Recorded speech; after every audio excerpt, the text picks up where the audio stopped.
right, guys, back here for Sphere of Influence Part 3.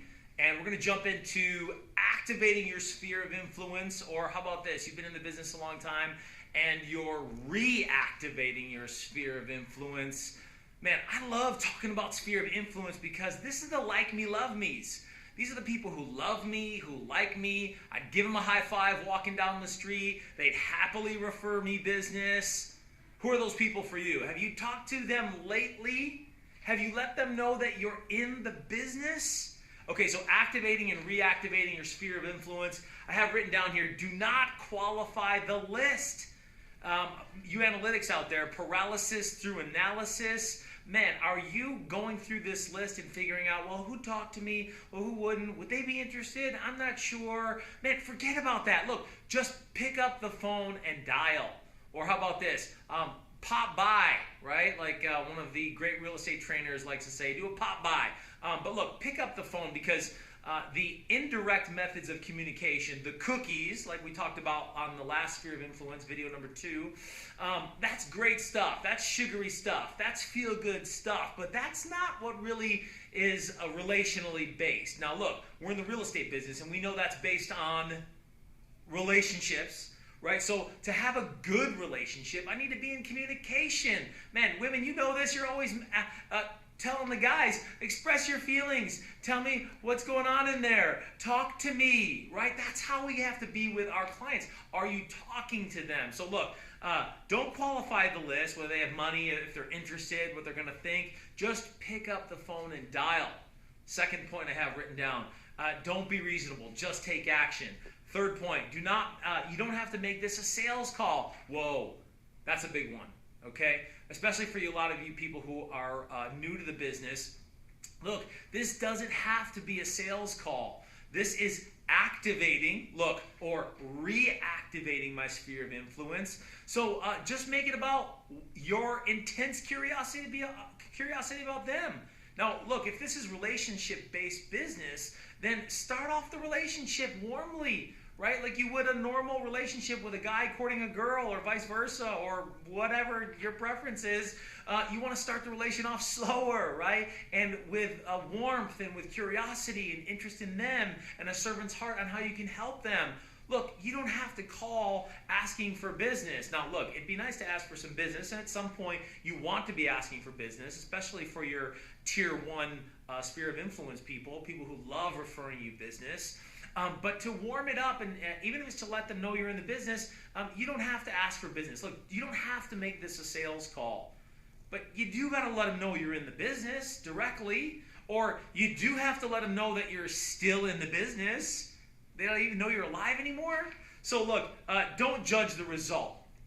Reconnecting is the goal. Reactivating, activating, that's the goal. So don't come down on yourself on whether they were interested or not or what they might have thought. Look, if you have a servant's heart and you come from a sincere position of wanting to help people, then the matter of the fact that you're connecting and that you're bringing value in regards to your ability to help them or to steer them in the right direction with a referral on landscaping, painting, garage door, roofing, whatever. Look, are you the real estate concierge? I mean, do people think about you when they think about real estate? Now look, that has to be the conditioning factor of me directly communicating with my sphere of influence. The indirect stuff, the cookies, the little leave behind, the thank you card, the email campaigns, all those little things are nice and cute and good and you should do them, but it's the direct conversation for you to be able to create these long-lasting, deeply rooted relationships with your sphere of influence. So look, I wrote down you don't have to ask for business immediately. We covered that. You're conditioning them to think about you, about real estate. And look, if you're asking about them, how's the kids, the goldfish, the hubby, the wife, the significant other, look, then at some point, because they like you, love you, they're interested in you, and so they're going to ask you, how are you? What are you up to? And that's your opportunity to be able to talk about yourself a little bit. Mention the real estate and how it's going. Positive, progressive. Don't be Debbie Downer, right? Oh, real estate, it's so hard and I had another deal fall through and I didn't know I was going to have to be talking to so many. Look, stop. Come on. Come on. positive, progressive. Do you like to hang around whiners? Like, be the positive, be the light in this relationship. There's always an opportunity to talk about real estate, even without asking. Number one agent in Las Vegas, right, who I spent a lot of time with in Mastermind, told me, Paul, look, I just touch them. Even before I knew the term, I just touch them. I don't even ask for business. I don't even have fancy marketing campaigns, email, drip campaign systems. Look, not saying not to do that. I do that. That's good. That's important. But just touch them. People want to be touched. They want to feel like they're accepted, they're approved, they're cared for, they're loved. Is that what you're doing? Or is this just a sales call? Do you have commission breath? And so that's the premise of what we're talking about today. So look, an activation call might go something like this. Hey, Paul, I was thinking about you. I drove by your house. Or I was wondering how you were doing. Weren't you?